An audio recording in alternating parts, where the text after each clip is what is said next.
Team 369 digital assets crypto currency வழங்கும் B Susheela 90. இந்த பாடலை பற்றி ஒரே ஒரு வரி சொல்லணும்னா, சுமனேச ரஞ்சனின்ற ராகத்தில் எம்எஸ்பி சார் பண்ணியிருக்காரு. இதெல்லாம் அபூர்வான ராகம் சார். இதில் என்னன்னா, சுசீலம்மா நம்ம மணியன் சார் சொன்ன மாதிரி முதல்ல அவங்க குழந்தையில பாடுவாங்க. 2 டபுள் ஆக்ஷன் இது. இதில் என்னன்னா, அவங்க குழந்தையில பாடுற வாய்ஸ் அப்படி இருக்கும்.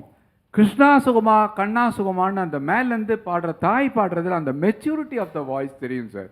இதெல்லாம் எப்படி அவங்க ரசித்தாங்க, ருசித்து பாடினாங்கன்னு எனக்கு தெரியல. பட்டு இந்த சாங்கை கேட்குறதுக்கே புண்ணியம் பண்ணியிருக்கணும். ஒரு நாள் இரவு பகல் போல் நிலவு கனவினிலே என் தாய் வந்தா. என்ன லிரிக்ஸு சார்! இது கிரேட்டஸ்ட் அச்சீவ்மெண்ட். அதாவது அந்த காலகட்டத்தில் இருந்தவங்க பண்ணாங்க, அதை நாங்கள் எடுத்து பாடுறோன்னா புண்ணியம் தான் பண்ணியிருக்கோம். அப்புறம் தான் பணம் காசு எல்லாமே. Let's listen to this song sir. பாடலுக்கு போயிடலாம். Thank you sir, thank you so much, thank you. ஒரு நாள் இரவு பகல் போல் நிலவு கனவினிலே என் தாய் வந்தாள். ஒரு நாள் இரவு பகல் போல் நிலவு கனவினிலே என் தாய் வந்தாள். கண்ணா சுகமா கிருஷ்ணா சுகமா கண்மணி சுகமா சொல் என்றாள். கண்மணி சுகமா சொல் என்றாள். ஒரு நாள் இரவு பகல் போல் நிலவு கனவினிலே என் தாய் வந்தாள்.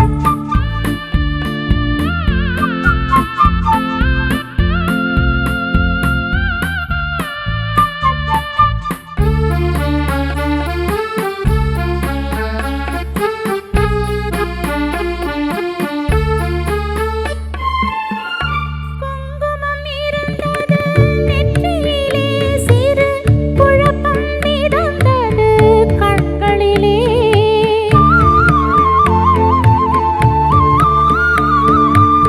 குங்குமம் இருந்தது நெற்றியிலே, சிறு குழப்பம் மிதந்தது கண்களிலே. தங்கம் போன்ற இதழ்களிலே ஒரு தயக்கம் திறந்தது வார்த்தையிலே. தயக்கம் திறந்தது வார்த்தையிலே.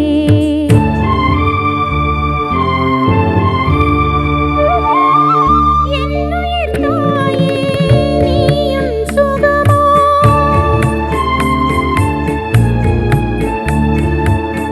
என்னுயிர் தாயே நீயும் சுகமா, இருப்பது எங்கே சொல் என்றே. அன்னை முகமோ காண்பது நிஜமோ, கனவோ நனவோ சொல் என்றே. கனவோ நனவோ சொல் என்றே. கண்ணா சுகமா கிருஷ்ணா சுகமா கண்மணி சுகமா சொல் என்றே. சித்தப்பா, ஓ அது என்ன பாட்டு? ஓ அதுவா?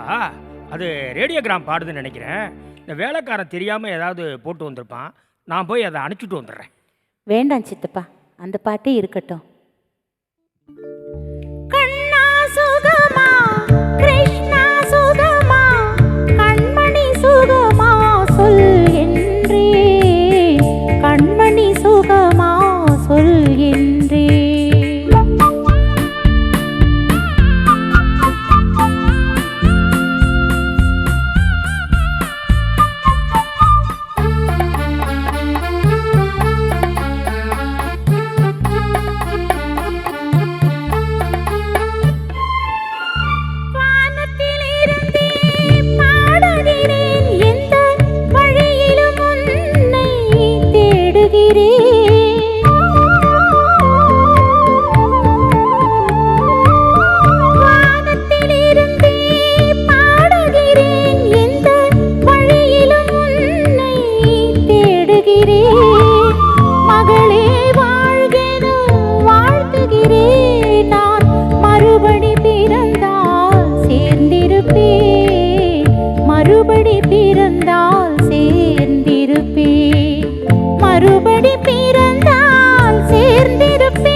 நீங்கள் நிறைய பாடல்கள் பாடியிருப்பீங்க இல்லையா?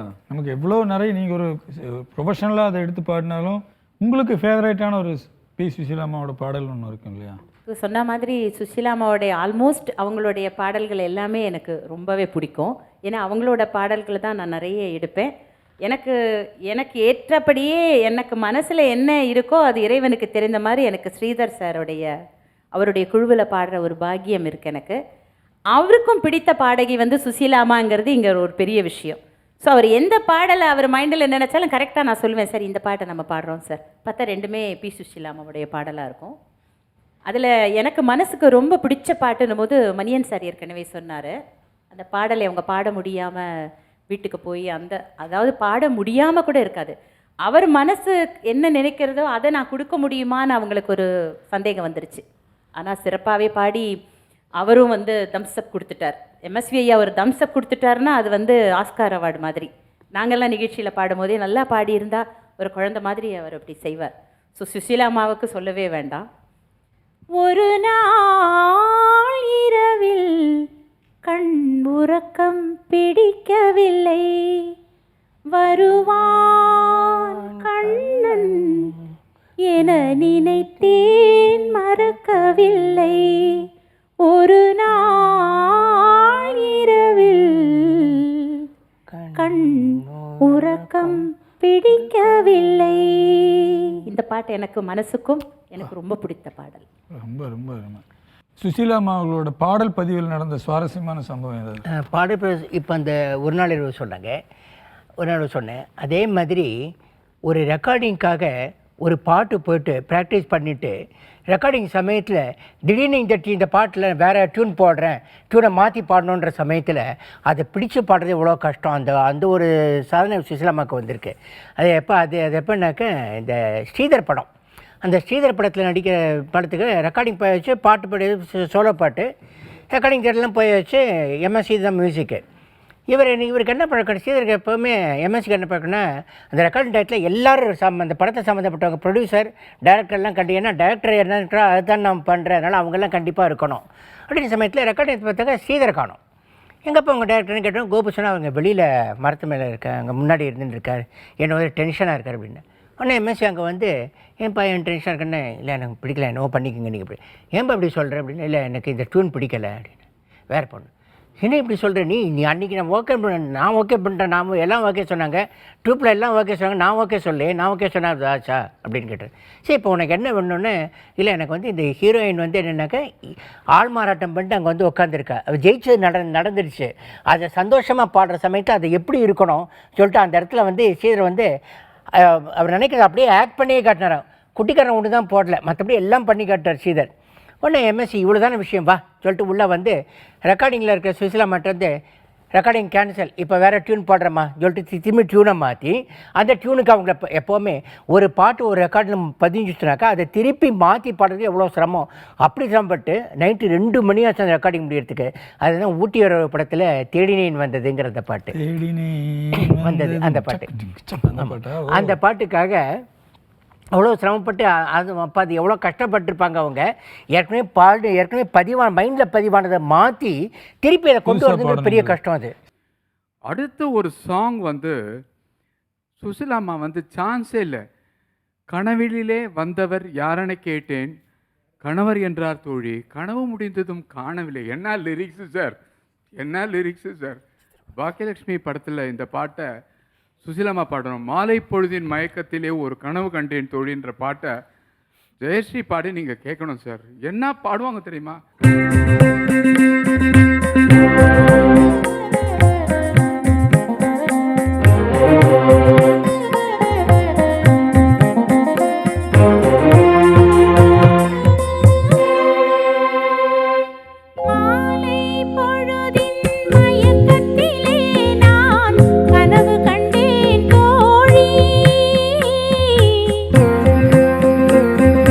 மாலை பொழுதின் மயக்கத்திலே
கனவு கண்டேன் தோழி மங்கையன் கையில் குங்குமம் தந்தார் மாலையிட்டார் தோழி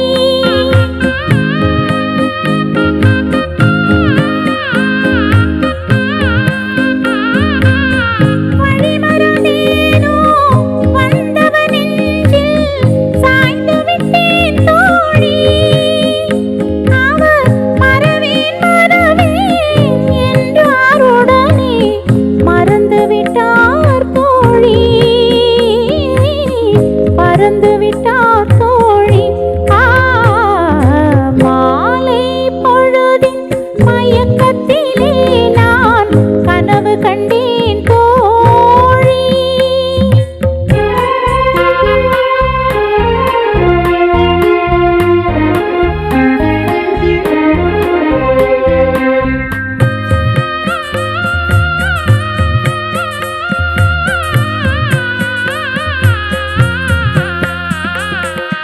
கனவில் வந்தவர் யார் என கேட்டேன் கணவர் என்றார் தோழி கணவர் என்றால் அவர் கனவு முடிந்ததும் பிரிந்தது ஏன் தோழி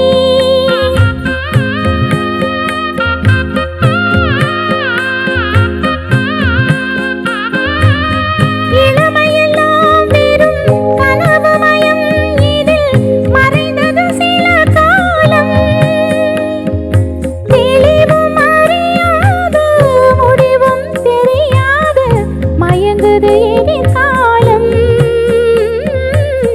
மயங்குது எதிர்காலம் மாலை பொழுதின் மயக்கத்திலே நான் கனவு கண்டேன் தோழி மனதில் இருந்தும் வார்த்தைகள் இல்லை காரணம் ஏன் தோழி காரணம் ஏன் தோழி மாலை பொழுதின் மயக்கத்திலே நான் கனவு கண்டேன் தோழி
நீங்க பாடின பாக்யலட்சுமி பாடலுக்கும் இந்த முத்துமணி மாலை பாடலுக்கும் 31 வருட இடைவெளி சார். 31 வருஷம் இடைவெளி ரெண்டு பாட்டுக்கும். ஆனா குரல் எப்படி இருந்துன்னு பாத்தீங்களா? இன்னொரு விஷயம் பாத்தீங்கன்னா இந்த பாட்டுல நடிச்சவங்க சுகன்யா. அவங்க பிறக்கும் போது அவங்க பிறந்த வருஷத்துல சுசீலாம்மா 16 வருஷம் அவங்களோட சர்வீஸை முடிச்சிட்டாங்க. 16 வருஷம் சர்வீஸ் ஆன பிறகு அது அப்பதான் பிறக்கிறாங்க ஒருத்தங்க. அவங்க பெருசாகி ஒரு படத்துல நடிக்கும்போது அவங்களுக்கும் பாடுறாங்க அப்படிங்கிறது எவ்வளவு பெரிய விஷயம். எப்படி அவங்க குரல் அப்படியே இருந்தது? அதான் சார் அவங்களுடைய ஸ்பெஷல் இறைவன் கொடுத்த வரோங்கிறாங்க அவங்க. ஏன்னா அந்த மாதிரி ஒரு அதுதான் காரணம். அவங்க ஆரம்பத்தில் போட்ட இந்த பேசிக் ட்ரைனிங், அவங்களுடைய ஃபஸ்ட்டு ட்ரைனிங்கே அவங்க முதல்ல படித்ததே துவாரம் வெங்கடசாமி நாயுடுன்னு வயலின் பெரிய உலக புகழ்பெற்ற யகுதி மெனுனையே பிரமிக்க வச்சவர். அவர் தான் உங்களுக்கு குரு. கர்நாடக சங்கீதத்தில் விஜயநகரத்தில் மியூசிக் காலேஜில் படித்தப்போ அவர்கிட்ட தான் பேசிக் பாட்டெலாம் முடிச்சுட்டு அப்புறம் தான் சென்னைக்கு வந்தாங்க. சென்னைக்கு வித்வான் படிப்பு படிக்கிறதுக்காக மேற்படிப்புக்காக மியூசிக்கில் மேற்படிப்புக்காக சென்னைக்கு வந்த சமயத்தில் தான் இந்த பெற்றதாய் படத்தில். ஸோ அந்த அஸ்திவாரம் ஃபவுண்டேஷன் அழுத்தமாக இருந்தது.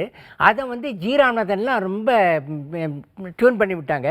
ஜி ராம எம்எஸ்சி எல்லாட்டையும் போட்டு அந்த குரல் போட்டு நல்லா பழகி நல்ல மெச்சூரிட்டி ஆகிட்டு, மெச்சூரிட்டி ஆனாலும் கூட அது வந்து என்னென்னாக்கா அந்த சொன்ன மாதிரி கேரக்டருக்கு தகுந்தா போல் பாடுறதுங்கிறது வித்தியாசம். கேரக்டருக்கு தகுந்தா போல், ஆர்டிஸ்ட் தகுந்தா போல்.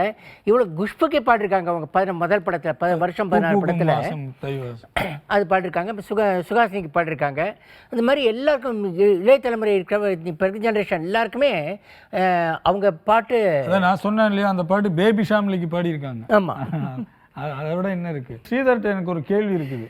உங்க ட்ரூப்லயே ரொம்ப புதுசா சேர்ந்தவர்னு உமாபதினு ஒருத்தர் சொன்னீங்க, தமிழ வாசிக்கிறவர். எவ்வளவு நாள் புதுசா சேர்ந்ததுன்னு கேட்டா 7 வருஷங்கிறீங்க. புதுசா சேர்ந்தே 7 வருஷம்னா மற்றவங்களை பத்தி எல்லாம் சொல்லுங்களேன். மற்றவங்க பத்தி சொல்ல, நிதிஷ்குமார் அவருடைய 7வது வயதில் நவராஜ்க்கு வந்தாரு. ஷூட்டிங்க்கு வந்த போது ஸ்வரஸ்தானத்தை அப்படி அள்ளி வீசுவார் சார். ஞானஸ்தாங்க வரத்துக்கு நான் புண்ணியம் பண்ணியிருக்கேன். அதே போல் he has completed is 8th degree Trinity College London. இதெல்லாம் சாதாரண விஷயம் இல்லை சார். என்ன 2 கையில் வாசிக்கிறது, 2 கீபோர்டு, ரொம்ப அபரிமிதமான விஷயம். ராஜேந்திரன் அவரோட அப்பா என்ன சொல்லணும்னா, தம்பியுடையான் படைக்கஞ்சான், இவர் மகனுடையான் படைக்கஞ்சான்றது. அப்படிப்பட்ட ஒரு அருமையான லீட் கிட்டாரிஸ்ட். என்ன காட்சி என்ன சொல்கிறாரோ, பையன் சொல்கிறான்றதில்ல, என்ன கரெக்டோ அது வாசிப்பார். Wonderful player. லோகோ சுப்ரமணியம் எங்களுடைய பேஸ் கிட்டாரிஸ்ட், ஐசிஐசிஐயில் பணிபுரிகிறார். என்ன ஒரு ரொம்ப பெரிய விஷயம் என்னென்னா, கிட்டத்தட்ட 37 வருஷம் வாசிச்சுட்டு இருக்காரு நவராக்ஸில். நான் என் வீட்டுக்கு கட்டும்போது வந்தார் அவர். ரொம்ப அருமையான ஒரு பிளேயர். எங்கள் அட்மின் அவர் தான். எங்கள் சார்லஸை பற்றி சொல்லணுன்னா, ஒரு ஃப்ளூட்டிஸ்ட் மட்டும் இல்லை சார், இளையராஜா குரல் அவ்வளோ தத்ரூபமாக பாடுவார். சாங்ஸ் இன்னைக்கு யாருமே இல்லை, சுசீலா மாட்டாலும் அவங்க பாட்டு மட்டும்தான் நான் சொல்லிட்டேன். 2 வரி பாடுங்களேன்.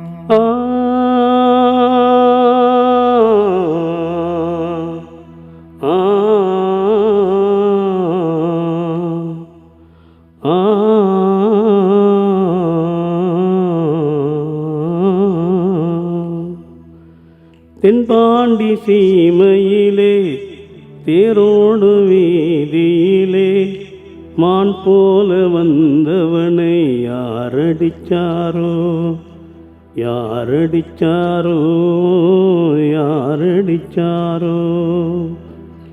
வளரும் பிறையே தேயாதே, இனியும் அழுது தேம்பாதே. அழுதா மனசு தாங்காதே, அழுதா மனசு தாங்காதே. தென்பாண்டி சீமையிலே தேரோடு வீதியிலே மான் போல வந்தவனே யாரடிச்சாரோ யாரடிச்சாரோ யாரடிச்சாரோ. இது மட்டும் இல்லை சார், இந்த குரலில் மட்டும் இல்லை, நவராசுக்கு வந்த பிறகு பிபிஎஸ் வாய்ஸில், ஏஎல் ராகவன் வாய்ஸில், சீர்காழி கோவிந்தராஜன் வாய்ஸில் ஒரே ஒரு பாருங்க, ஓடம் நதியினிலே ஒரு சாங்கு. இந்த சாங் அவர் இன்னும் பாடல, just listen to his voice. ஓடம் நதியினிலே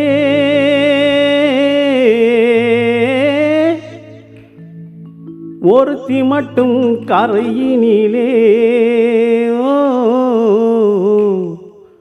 உடலை விட்டு உயிர் பிரிந்து பறக்குதம்மா வெளியிலே.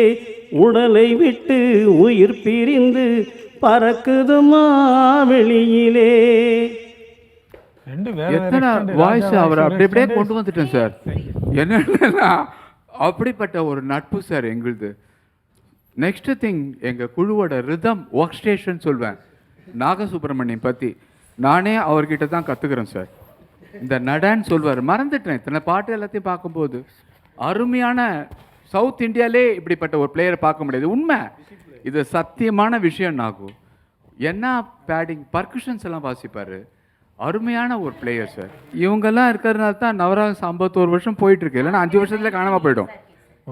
ஸோ உமாபதியை பற்றி சொல்லணும்னா, உட்காருங்க எழுந்துக்காதீங்க. உமாபதி அவர் எந்திரிக்க ஐடியா ரீசன்ட் ரெக்ரூட் தான், பட் இருந்தாலும் நார்த் மெட்ராஸில் அவ்வளோ ஃபேமஸ் பர்சன் அவர். எல்லா பாட்டும் கரெக்டாக தெரிஞ்சு புரிஞ்சு வாசிக்கக்கூடியவர். நிச்சயமாக சொல்கிறேன், உமாபதி மாதிரி நாதமுள்ள கலைஞனை பார்க்கறது கஷ்டம். That's all. நான் என்ன பொறுத்த வரைக்கும் ஒரு ஆங்கர், அவ்வளோதான். பசங்களை கேட்டு டைமிங்ஸ் என்னன்னு கேட்டு கொடுப்பேன், அவ்வளோதான். அடுத்த பாடல் சார். இந்த பாடலை பற்றி சொல்கிறதுக்கு ஒரே ஒரு ரீசன், அதாவது ஒரு ஹிந்துஸ்தானி கிளாசிக்கல் பேஸில் பண்ணியிருப்பார் எம்எஸ் விஸ்வநாதன் சார். இது நான் தின் தின் நா தின் தின் நா தப்லாக்கு அந்த நடை அவங்க நடையை கொடுத்துருப்பாரு. தப்லாவே ஹிந்துஸ்தானி இன்ஸ்ட்ருமெண்ட் தான், பட் இருந்தாலும் அந்த நடையை கொடுத்துருப்பாரு. இதில் சொன்னது நீதானா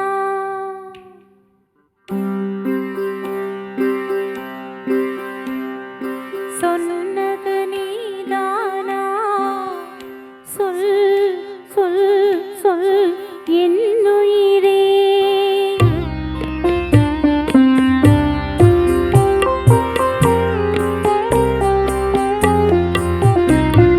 சொன்னது நீதானா சொல் சொல் சொல் என்னுயிரே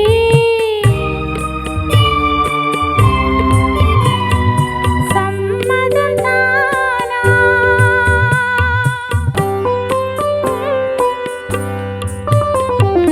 சம்மதம் தானா ஏன் ஏன் ஏன் என்னுயிரே ஏன் ஏன் ஏன் என்னுயிரே சொன்னது நீதானா சொல் சொல் சொல் என்னுயிரே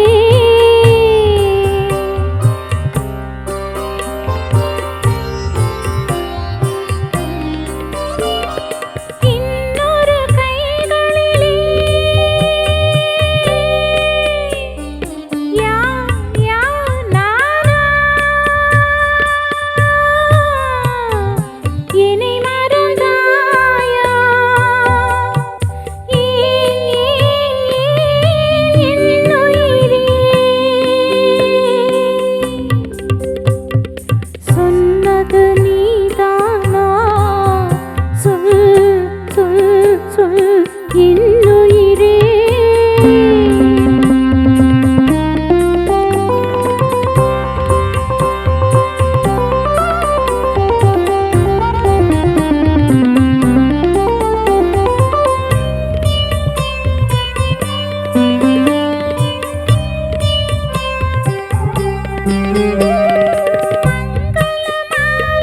குங்குமம் யாவும் தந்ததெல்லாம் நீதானே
40 வருஷமா இவங்க இந்த ஃபீல்டில் இப்படியே நிலைச்சிருக்கிறதுக்கு என்ன காரணம் அப்படின்னு நீங்க நினைச்சீங்க? அவங்க ஃபீல் நிலைச்சது காரணம் அவங்க டெடிகேஷன் சார்.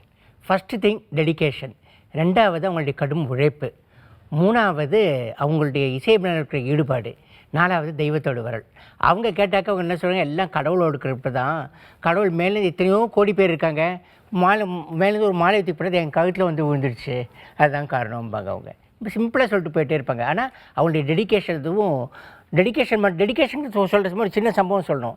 ஃபஸ்ட்டு அவங்க வந்து ப்ரெக்னெண்ட்டாக இருந்த சமயத்தில் டெலிவரிக்கு நாள் நெருங்கிடுச்சு. அந்த டயத்தில் சங்கர் கணேஷ் வந்து ஒரு பாட்டு, அம்மா நீங்கள் தான் பாடணும் அப்படின்னு கூப்பிட்ரு. இல்லை கணேஷ் 2 நாளில் குழந்தை பிறந்துப்பா, எப்போ பிறக்குன்னு தெரியல, ரொம்ப பயமாக இருக்குது, வேண்டான்னு. இல்லை நான் பத்திரமா கொண்டு போய் விட்டுறேன் வாங்க அப்படின்னாங்க. அந்த சமயத்தில் பூர்ண கர்ப்பிணியாக இருக்க அந்த சமயத்தில் அவங்க வந்து பாடி கொடுத்தாங்க. அதுதான் கண்ணனூர் படத்தில் பூவினும் மெல்லிய பூங்கொடின்னு ஒரு பாட்டு. அது வந்து ஃபஸ்ட்டு டிஎம்எஸ் பாடுறப்ப வந்து ஜாலி மூடில் பாடுவாங்க. இவங்க பாடுறப்ப என்னன்னாக்க சோகமாக பாடணும். அது அப்போ எவ்வளோ ஸ்ட்ரென்த்து கொடுக்கணும், எனர்ஜி கொடுக்கணும் பாருங்க. அந்த எனர்ஜி கொடுத்து பாடியிருப்பாங்க அவங்க. அது அந்த பாட்டு ரொம்ப சங்கர் கணேஷ் பாட்டு. அது அது வந்து அவங்க டெடிகேஷனுக்கு ஒரு உதாரணம். அது ஒரு படத்தில் 2.5 மணி நேரம் படம் இல்லை 3 மணி நேரம் படம் அப்படின்னு எடுத்துக்கிட்டா பாடல் இடம்பெற நேரம் பார்த்தீங்கன்னா 5 பாட்டுன்னு வச்சுக்கிட்டாலுமே I3 15 இல்லை I5 25 1/2 மணி நேரம்னு வச்சுக்கலாம். ஆனால் அதுக்கு ஒரு பாடகர்களும் இசையமைப்பாளர்களும் அதுக்கு போடுற உழைப்பை பற்றி யோசிச்சிருக்கீங்களா? அந்த காலத்தில் தியாகராஜ பாகவதர், PU சின்னப்பா, இவங்க காலத்தில் எல்லாமே சங்கீதம் தான் இருக்கும். ஒரு 30 பாட்டு இருக்கும், அங்கங்கே பாட்டு இருக்கும், அங்கங்கே டான்ஸ் இருக்கும். பட் இந்த காலகட்டத்தில் நான் சொல்கிறது 1980s வரைக்கும், அதுக்கப்புறம் நான் எதுவுமே பேசலை, அது வரைக்கும் வரும்போது எல்லாமே சொல்கிறது ஒரு 5-6 பாட்டு இருக்கலான்னு. ஆனால் இதில் மிக தனித்துவம் வாய்ந்தவர்கள் அப்படின்னு நான் சொல்லியாகணும் சார். PR பந்துரு, பீம்சிங், இவங்களுக்கு அடுத்ததாக K. பாலச்சந்தர் சார், இயக்குனர் சிகரம், அதே போல் இயக்குனர் இமயம் பாரதி ராஜா சார். 2 பேரை மிஞ்சி ஒரு டைரக்டர்ஸ் இல்லை. பாரதி ராஜா சாரை வந்து பாலச்சந்தர் பார்க்கும்போது நீ பெரியவனாக இருந்தால் உன் காலில் விழுந்துட்டுருப்பேன் ஏன் சொன்னார். அந்த அளவுக்கு கிராமத்து மண் வாசனையை சொன்னவர் அவர். அப்படிப்பட்ட ஒரு கம்போசிஷன்.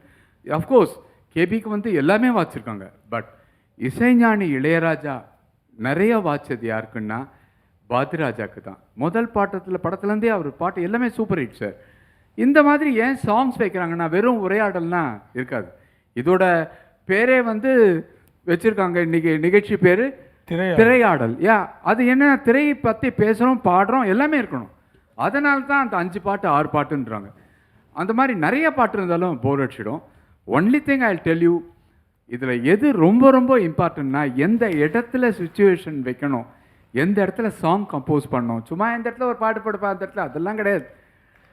கர்ணனில் எந்தெந்த இடத்துல அவர் நடிக்கிறதுக்குன்னே பிறந்த படம் சார் அது. அவர் வந்து அந்த அந்த கர்ணனை பற்றி அந்த ஒரு 4 வரி வருவாங்க பாரு, அப்போ அப்படி அந்த மீசையை முறுக்கிட்டு வருவார் பாருங்க. எந்த ஆண்மகனும் அந்த அளவுக்கு பாட முடியாது சார். அந்த அளவுக்கு பண்ணாங்க. ரீசன், ஒரே ஒரு ரீசன் என்ன, இந்த இடத்துல இந்த பாட்டு வைக்கணும். அதே போல் படிக்காதவன் படத்தில் கூட ஊரை தெரிஞ்சுக்கிட்டேன், உறவை புரிஞ்சுக்கிட்டேன், அது சொல்லி ஆட் பண்ண சாங் தான் அவ்வளோ ஹிட், சூப்பர் ஹிட் ஆச்சு இல்லையா? அதே போல் தான் இந்த இடத்துல வைக்கலாம் அப்படின்னு பிளான் பண்ணி பண்ணாதான் சிறப்பாக இருக்க முடியுமே தவிர கண்ட இடத்துல கண்ட பாட்டுன்னு அது சரியாகவே வராது. அது இயக்குனர் சிகருக்கும் தெரியும், இயக்குனர் இமயமுக்கும் தெரியும், கவிஞர்களுக்கும் தெரியும். Wonderful thing sir. அடுத்த பாடல் சார். சுஷிலாமாவுடைய குரல் இன்றைக்கும் அவ்வளோ அழகாக இனிமையாக இருக்குது. இன்னி வரைக்கும் கேட்கும்போது கூட அவங்களுக்கு 91 வயது ஆனாலும் அவங்களுடைய குரல் இப்பவும் பாடும்போது அந்த இனிமை இருக்குது.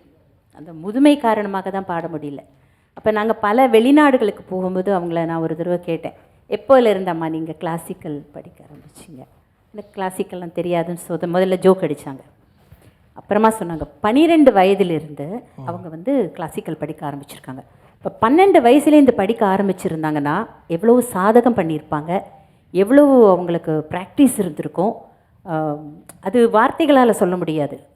தினமும் எத்தனை தடவை அந்த, ஏன்னா எப்போவுமே வந்து கந்தர்வ காயகன் நம்ம ஜேசுதாஸ் ஐயா சொல்லுவார், சாதனை ஒன்று செய்யணும்னா நீங்கள் சாதகம் செய்யணும். அந்த சாதகம் செய்கிறது தான் நம்மளுடைய குரலை வளப்படுத்துறதுக்கோ. காலையில் மினிமம் எப்படி ஒரு 6 மணி நேரம் 7 மணி நேரம் பாடியிருப்பாங்க. 12 வயது தானே, சின்ன குழந்தைங்கிறனால சுஷிலாமா நிச்சயமாக. ஏன்னா அந்த சாதகத்தினுடைய வெளிப்பாடு தான் இன்றைக்கி நாம் வந்து ஒரு முத்துமணி மாலையோ இல்லை ஒரு புதிய பாடல் கேட்குறோம் பாருங்கள், கற்பூர பொம்மை ஒன்று கைவீசும் தென்றல் ஒன்று கலந்தாட கை கோர்க்கும் நேரம். அந்த இளமை இருக்கு 30 வருடங்களுக்கு அப்புறம். ஏன்னா அவங்களுடைய அந்த உழைத்த உழைப்பு, குரலுக்காக பண்ணின சாதகம் இன்னி வரைக்கும் பேசுகிறோம் பாருங்கள். இந்த நிமிடம் வரைக்கும் அம்மாவை பற்றியே நம்ம பேசிகிட்டு இருக்கோம். அது பெரிய விஷயம். ஒரு வார்த்தை சார், சாதக வித்யா பாதக திரவியான்னு எங்கள் வாத்தியார் சொல்லி கொடுத்தது. சாதகம் பண்ணால் வித்தை வரும், பாதகம் உடம்பு உழைச்சா காசு வரும்னார். பட் எனக்கு அது தெரியல சார். மியூசிக்காக இந்த செகண்ட் வரைக்கும் என் கை காசை போட்டு தான் பண்ணிகிட்ருக்கேன். 51 வருஷமாக இதுதான் பண்ணுறேன்.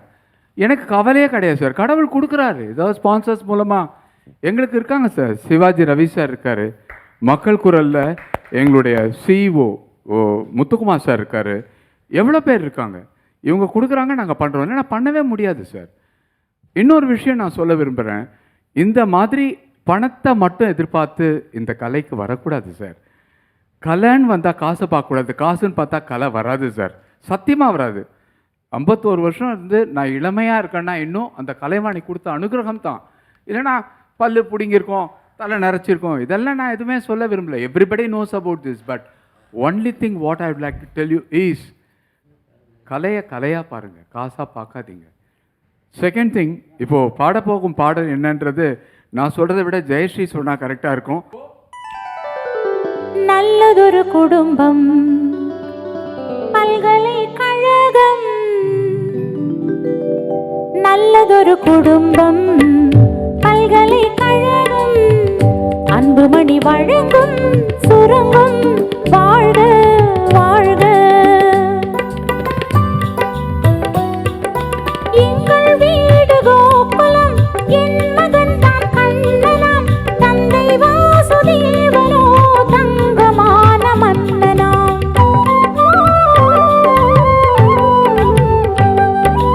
எங்கள் வீடு கோகுலம், என் மகன் தான் கண்ணனாம், தந்தை வாசுதேவனோ தங்க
செல்வதே மன்னன் நடந்த பாதையில் என் கால்கள் செல்வதே மங்கை உன் கண்கள் இன்று மயக்கம் கொண்டதே மயக்கம் கொண்டதே நாளை இந்த வேளை பார்த்து ஓடி வா நிலா இன்று ஏதோ தலைவன் இல்லை சென்று வா நிலா தென்றலே என் தனிமை கண்டு இன்று போய்விடு தென்றலே என் தனிமை கண்டு இன்று போய்விடு. இந்த பாடல் 1968 உயர்ந்த மனிதன். இந்த பாடல் வர வரைக்கும் நேஷனல் ஃபிலிம் அந்த இதில் நேஷனல் அவார்டு கேட்டகரிகளில் ஃபீமேல் சிங்கருக்கு அவார்டே இல்லை. முதல் வருஷம் ஃபீமேல் சிங்கருக்கு அவார்டு கொடுக்கணும்னு முடிவு பண்ணி எல்லா மொழி பாடல்களையும் கேட்குறாங்க. பி. சுசீலா அம்மா அவர்கள் தான் பெண் பாடகிகளில் நேஷனல் அவார்டு வாங்கின முதல் பாடகி. அதுக்கப்புறம் 4 தடவை வாங்கிருக்கு, மொத்தமாக 5 தடவை அவார்டு வாங்கியிருக்காங்க. 2 சவாலே சமாளி படத்துக்காக வாங்கியிருக்காங்க, அப்புறம் 3 தெலுங்கு படத்துக்காக சிறுசிரி மூவா, அப்புறம் கடைசியில் எம்எல்ஏ எழுக்கொண்டல்னு ஒரு படம், அப்படி நல்ல ஒரு படத்துக்கு 5 தடவை அவார்டு வாங்கியிருக்கேன். இந்த பாடலுக்கு அவார்டு வாங்குற சமயத்தில் மெயின் ரீசன் என்னன்னாக்கா, இதுக்கு கொடுத்தலாம் சரி, இந்த அவார்டு கிடைக்கிறதுக்கு முக்கியமான காரணம் நம்ம தேங்க் பண்ண வேண்டிய யாருன்னாக்கா ஆர்ட் டைரக்டர் ஏகே சேகர் தான். ஏன்னா ஃபஸ்ட்டு ஏவிஎம் என்ன பண்ணுறாருனாக்கா, இந்த படம் எடுத்த சமயத்தில் இந்த பர்டிகுலர் சாங் வந்து கொடைக்கானலில் ஷூட் பண்ணோம். ஃபஸ்ட்டு ஒரு ஷெட்யூல் முடிச்சுட்டு வந்துட்டாங்க. செகண்ட் ஷெட்யூல் போகிறதுக்குள்ளே அங்கே ஃபிலிம் ஸ்ட்ரைக்கு எல்லாம் முடிஞ்ச பார்த்தாக்க மழை கொட்டிடுது. அதனால் கொடைக்கானல் வேண்டாம், ஏவிஎம் சிட்டியார் வந்து இந்த சாங்கை வேண்டாம், இதை ரிமூவ் பண்ணிடலாம் அப்படின்னாரு. அந்த சமயத்தில் ஆர்ட் டைரக்டர் ஏகே சொன்னார், கொடைக்கானல் செட்டு நானே போட்டு தரேன் இவங்க ஸ்டுடியோவில், நீங்கள் பாட்டு எடுங்க, அருமையான பாட்டு வேணும்னு சொல்லிட்டு அதனால் இந்த ஆர்ட் டைரக்டர் ஏகே சேகர் பண்ணிட்டு இந்த கொடைக்கானல் போல் அந்த புகையெல்லாம் வர வச்சு அந்த பார்த்தீங்கன்னா செட்டிங் மாதிரியே தெரியாது நமக்கு. ஆக்சுவலாக இது மலை பிரதேச பாடுறப்படி தான் இருக்கும். அந்த மாதிரி ஒரு இது அவர் கிரியேட் பண்ணி கொடுத்ததுனால தான் இந்த படமும் இந்த பாட்டும் படத்தில் இடம்பெற்றது. அம்மாவுக்கும் தேசிய அவார்டு கிடைச்சிது. So we have to thank doctor AK Sekhar specially for this. Vaali அவர்கள் எழுதின பாட்டு. வாலி திரும்பவும் சொல்லுவார், என்னோட இதை விளக்கேற்றி வச்சது அவங்க தான், ஆரம்பிச்சு வச்சது அவங்க தான் அப்படிம்பாங்க. அவருக்கு எனக்கு ஒரு ரொம்ப பெருமை இந்த பாடலுக்கு கிடைச்சது அப்படிம்பாரு. இன்னொரு பாட்டு நீங்கள் பாடுறேன்னு சொன்னீங்க. ஊரில் நாம் உறங்கிவிடும் உள்ளம் மட்டும் உறங்காது, ஊரில் நாம் உறங்கிவிடும் உள்ளம் மட்டும் உறங்காது, ஓசையெல்லாம் அடங்கிவிடும் ஆசை மட்டும் அடங்காது, ஆசை மட்டும் அடங்காமல் அவனை மட்டும் நினைத்திருப்பேன். பக்கத்து வீட்டு பருவம் மச்சான் பார்வையிலே படம் பிடிச்சான், பார்வையிலே படம் பிடிச்சு பாவை நெஞ்சில் இடம் பிடிச்சான். பக்கத்து வீட்டு பருவ மச்சான் பார்வையிலே படம் பிடிச்சான். மீண்டும் ஒரு சந்தர்ப்பத்தில் உங்களை எல்லாம் சந்திக்கிறதுக்கு நான் ஆவலோட காத்திருக்கிறேன். புதியகம் சார்பில் உங்கள் எல்லாருக்கும் மிக்க நன்றி. Team 369 digital assets crypto currency வழங்கும் சுசீலா 90 பார்த்தோம். மீண்டும் அடுத்த வாரம் இன்னொரு திரையாடலில் சந்திப்போம்.